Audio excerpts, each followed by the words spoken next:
sticking out so far, you can take a little Allen and screw them in a little bit. All right, well, I can definitely give you a, what time do you guys open tomorrow?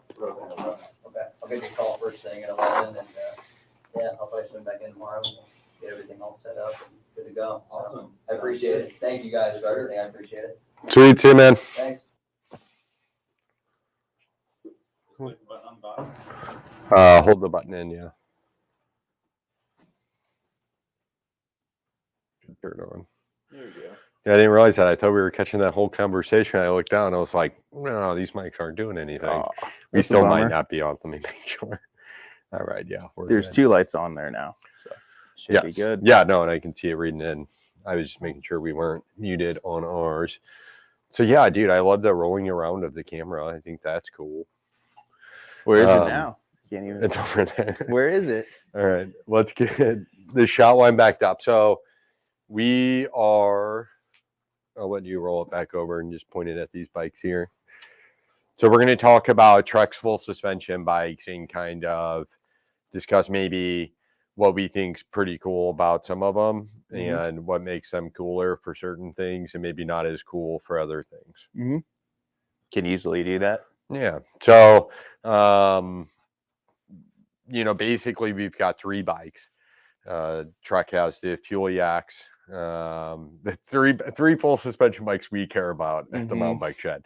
The Fuel Yaks, the Remedy, and the Slash all have different characteristics and are meant for maybe a little bit different riding style or different people. What's your favorite? So I made my roommate buy a Remedy because it's my dream bike, and he was looking for a bike. So of course I pushed it forward to him. It's going to be this bike in the middle here. Yep. So the thing with the Remedy, why I like it, is it's going to be the most playful bike out of the bunch. It's going to be best suited for generally a younger rider who likes to get playful out on the trail. If you like to jump around while still having some really good pedaling efficiency, the Remedy is the bike for you. It's going to have 27.5-inch wheels, 160 mil travel in the front. So it's a bike that you can take to a jump park, but you could also take to Shepherd at a full-blown enduro park. Dude, I just really threw on the screen for the Remedy, and you can see how it just completely cut you out perfectly. That's pretty sweet. Pretty sweet. Let's see that differently. So yeah, the Remedy. There we go. So $4,100. Out of the 3 bikes that we're looking at, definitely at the top of the price range. I'm trying to think of what to say about the Remedy because I'm a big Remedy fanboy. So 27 is nice, especially around here. You really don't need the 29 for big rocks. Why do you prefer 27.5 wheel over a 29-inch wheel? 27.5 wheels are a lot more fun, in my opinion. They're not as fast, but they're more fun. It's better for jumping, better for getting sendy, getting sideways in the air, stuff like that. Get a little bit higher tire profile as well, which is nice around here. And on the Remedy, you can run a 27 plus tire, which is super nice, especially if you're riding in the winter. How big of a tire can you put on a Remedy? 27 plus. I believe it's 2.8. Really? Have you done that? I have not. There it is. Wider. The Remedy has clearance for up to 27.5 by 2.8-inch tires. I am learning something today, and that's pretty amazing. Can fit some really wide tires on I wonder what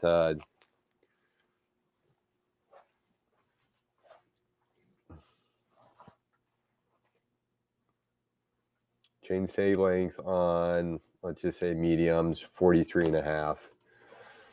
And the chainstay length on a /7 is 43.5, which is interesting, which explains why that bike rides like a 29er. Because I think that's my favorite thing about the Remedy is that it has 27.5 wheels, but it rides like a 29er. Like it sits really tall. Yeah, I guess that explains it. Yeah, if you've ever ridden at Two Rivers Bike Park, I've ridden every trail there on this bike. The big jump lines, the techie downhill section, it just eats it up. I was very blown away when I rode it out there. There's really nothing that it can't do, and it pedals up to the top just like a cross-country bike. So super fun for anything you want to throw at it, and it'll still pedal around while being a super playful bike. Feels just like a dirt jumper or slope bike. I can't get over the fact that they have the same length chainstay. I promised myself I wouldn't talk like any techie details, but that really blows my mind. It's interesting. So you didn't really get into why you like 27.5 wheels. I like the 27.5 wheels just because it's super fun. It's super playful. It's going to feel a lot smaller of a bike. It's going to feel lighter. It's going to have less weight. Just super fun. Getting up in the air, it's going to be a lot easier to throw around. The 29er is just going to feel a little bulkier, a little bigger, but everyone has their own personal preference. A lot of beginners will really like a 29er just because it makes it so much easier for them on the trail. Since it's going to be a bigger wheel, it's going to roll over rocks. It's going to act like the rock's a lot smaller, which is really nice for a beginner rider. It's also going to carry your momentum a lot better at speed, which is really cool if you're at Shepherd or trying to race. But if you're trying to race, the Remedy's not your thing. If you are trying to race, we got a couple of cool options for you here. So we're going to have the Slash, which is going to be the Enduro race bike, which is going to be 170 in the front, 160 in the rear. It's going to be the ultimate bike for Shepherd for a really techie downhill park. So drivetrain wise, so this is a 2021 Slash. It's not the new 2022 yet. We don't expect to see the 2022s, I think, until well into 2022. But drivetrain differences, I mean, you're looking at $36.99 at this time of recording, November 21. They're all kind of same price points. The Slash is a little bit cheaper, and the reason being it's got the NX drivetrain on the rear, opposed to the Remedy 8 has the GX drivetrain. Oh, I forgot what I was going to say about wheels. I like 27.5 wheels because they accelerate faster. Mm-hmm. That's also a nice advantage. And here in St. Louis, we have a lot of super techie kind of fun climbs, and having a wheel that accelerates faster for when you're on a technical climb and you're not a super fast rider and you need to take your time doing it, then I think that's a huge advantage having a 27.5 wheel. So that's really kind of my favorite thing. And I'm sure you like the strength of a 27.5 wheel. Yeah, 27.5 is going to be a little stronger than 29er. Just the smaller the wheel size you get, the better it's going to feel in the air, the stronger it's going to be. There's a reason why BMX bikes are 20 inches and dirt jumpers are 26. So the Remedy and the Slash, kind of same chain stays on both bikes. I'm venturing to guess other specifics will be somewhat near. Let's see. So the Remedy has a head tube angle of in a medium 65.5 degrees. It's going to be this angle right here. It's going to be how far in front of you the front wheel is. Mm-hmm. And so, and the Slash is definitely slacker at 64 degrees. So, what are your thoughts on head tube angle since we brought that up now? So I really like a slack head tube angle because it makes the bike a lot more stable at speed. The bike I have currently has a 63 degree head tube angle, and it's really nice for higher speeds. Keeps the bike super planted and just really nice for downhill rocky terrain. The only downside to that is it really does not pedal the best, and for tight technical sections, you really have to exaggerate the turn. You have to think a little earlier. You have to turn left before you turn right a little bit. It's just a lot bigger. It's going to feel like a lot longer of a bike. It's really just going to feel like a chopper riding along in a parking lot. But once you get up to speed at a downhill park like Shepherd, you're really going to want that slack head tube angle. So when you land, for example, from a drop or jump into a rock garden, the slacker head tube angle is going to keep the bike a lot more stable, and it's going to keep you from going over the front of the handlebars. If you had a super steep head tube angle, like on an older bike, you'd be a lot more likely to just get thrown over the handlebars, landing into a rock garden. Yeah, dude, it amazes me, like, just thinking about when I first started mountain biking like 10 years ago or so, or even like anything prior to 2017, like, the amount of times I would go over my handlebars every single time I rode my bike, opposed to like, I can't remember the last time I went over my handlebars in recent memory. So yeah, slacker bikes definitely help that out. So if you're kind of looking between or comparing to like more cross country oriented bikes, they're going to be closer. I think even a cross country bike is like 67.5 degrees now, which used to be a pretty slack bike like 5 years ago. But yeah, slacker the better, in my opinion. They're not going to climb as great, but yeah, if you're not racing, you're just going out there to have a good time. Like, yeah, make it safer on the fun part. But yeah, so those are both big travel bikes, or what we call big travel bikes around here. Maybe an enduro bike would be the best way to classify both of them. The Slash is a little bit longer, even though they have the same length chainstays. The overall length of the Slash is about 6 millimeters longer than the Remedy. So that's a pretty substantial difference due to kind of the wheel size, and I think that head tube being a little bit more slacked out, right? Mm-hmm. Yeah. So, and it's interesting, and the reason why I keep harping on the chainstay on the rear being a little bit longer is, the shorter you can keep that chainstay, the more snappy the bike's going to be. So I don't know. What are your thoughts there? Yeah, having a short chainstay and a long head tube is really a big thing for having a playful bike. When you look at dirt jumper or slope bike geometry, that's what it's going to have. It's going to have a nice short chainstay to keep it snappy, but a nice long top tube to really reach out and be able to do your thing in air. It's really cool. It's really interesting that they have the same length chainstay since they're drastically different bikes. I'm actually pretty in shock over that. It's a really important number in the geometry of the bike. This video is just going to be called chainstays. Chainstays. I should really double check that information before. Now, what about the chainstay on the fuel? That's a good question. The chainstay on the fuel is probably going to be the same. I would assume at that point it's all just the same. Let's see here. The fuel's chainstay at medium, 43.5. No, 43.7. So what did I say the Slash was? 43.7. They're all 43.7. So what did we learn about Trek bikes today? They have the same chainstay. It's pretty cool learning this as a Trek dealer. They look very different though, so I will say that.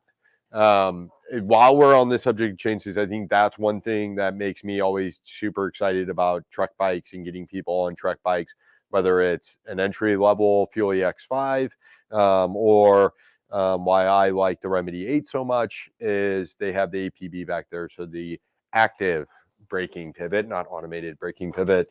So they have the active braking pivot, which is a pretty cool bit of technology that helps keep your rear wheel on the ground. It's really going to isolate your braking forces from your suspension so that when you're getting in your really hard on the brakes on a technical downhill section, your suspension's packing down a bit. It's going to let your suspension act normally, like there's no stress on it, because if there's a lot of braking force on traditional full suspensions bikes, it would really mess with the way that the suspension's working.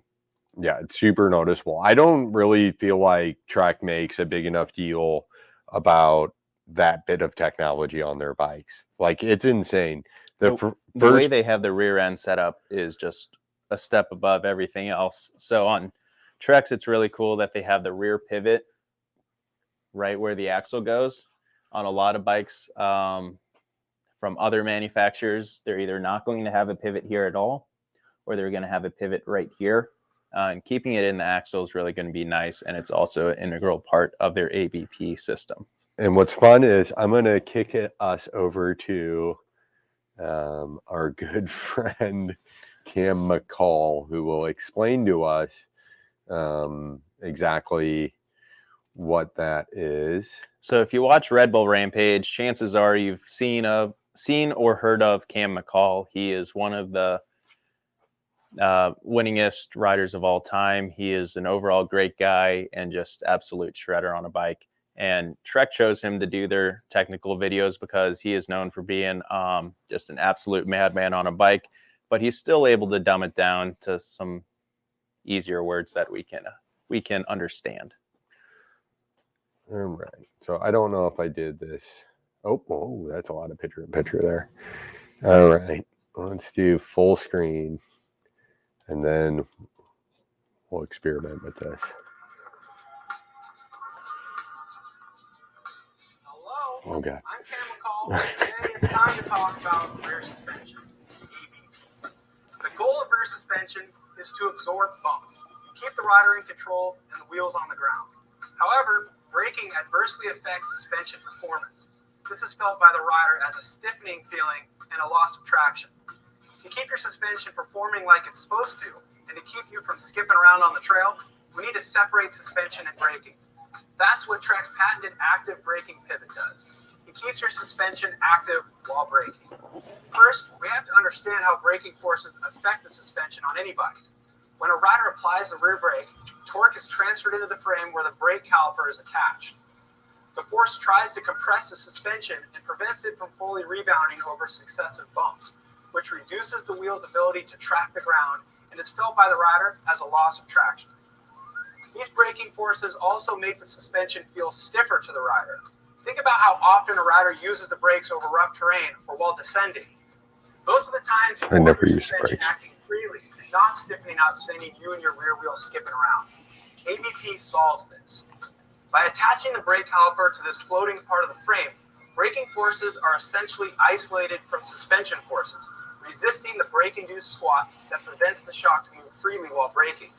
By allowing the suspension to do its job, the rear tire tracks the ground better, which means increased traction, less skidding, and more control where it's needed most.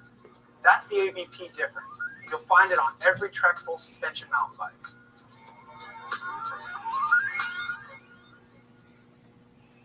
So pretty interesting stuff. I think, that does a good job of kind of showing the science behind it, but it's super noticeable when you ride a Trek bike. Like the rear wheel sticks to the ground. It's pretty crazy. Yeah. So I rode a Remedy and a Santa Cruz Hightower back to back over the weekend, and the Remedy was definitely the better bike. Just all around everything. Just you could really tell all the proprietary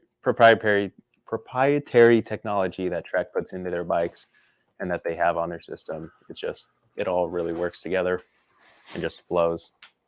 All right, I'm going to do big screen. I'm going to move the thing around. We're going to practice some camera movements tonight because I have a feeling this video may not stick around. Uh-oh. So we'll try it out. But yeah, APB is awesome.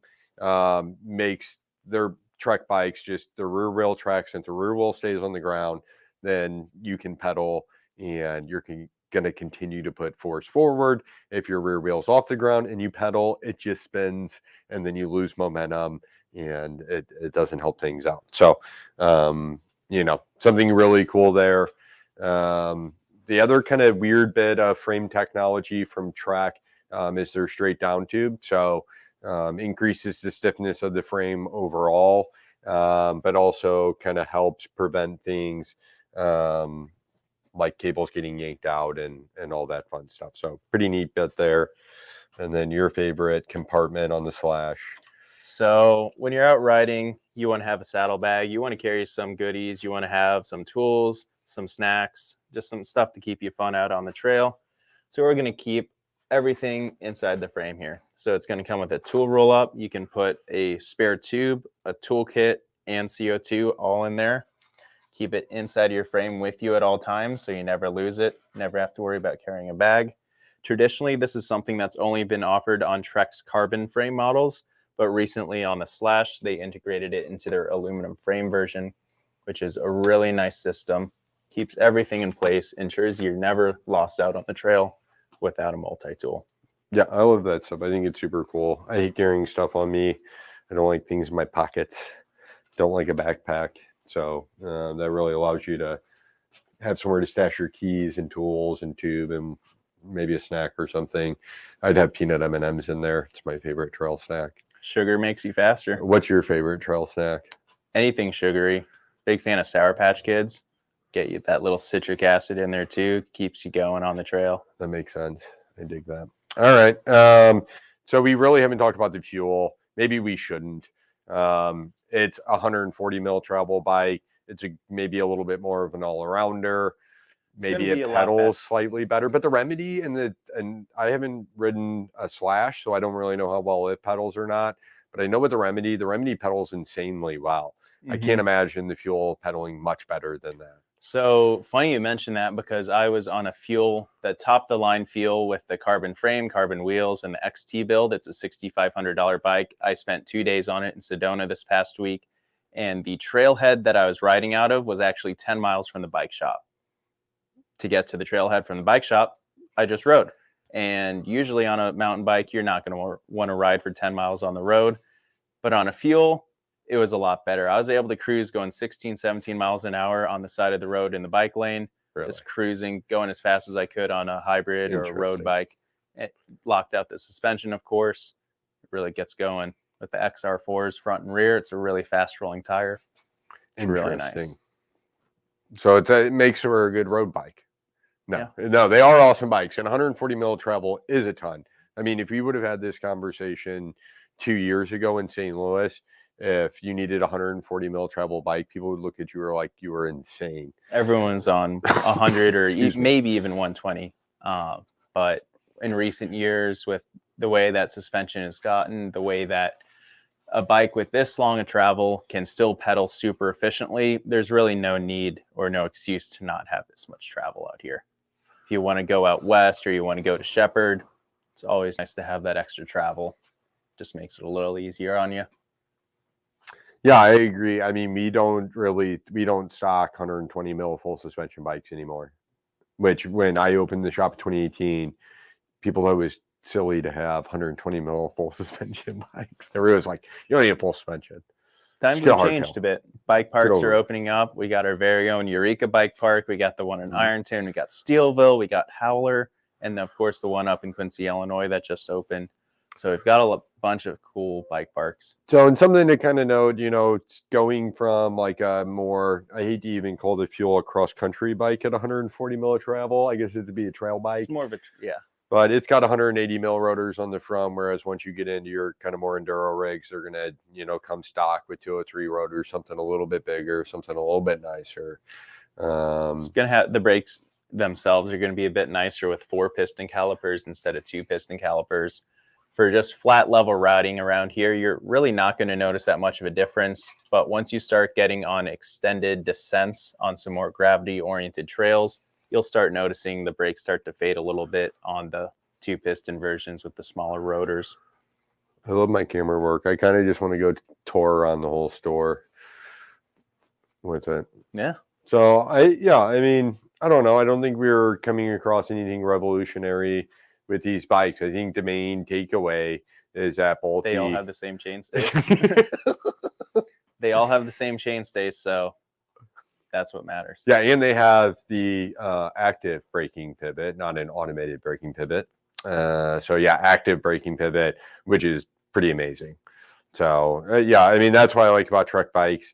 The rear wheel stays really grounded. For me, a guy who could use every bit of help when I'm out there on the trail, I think the more my wheel stays on the ground, the better odds I have of making it up a climb or making my rides last a little bit longer. So I dig it.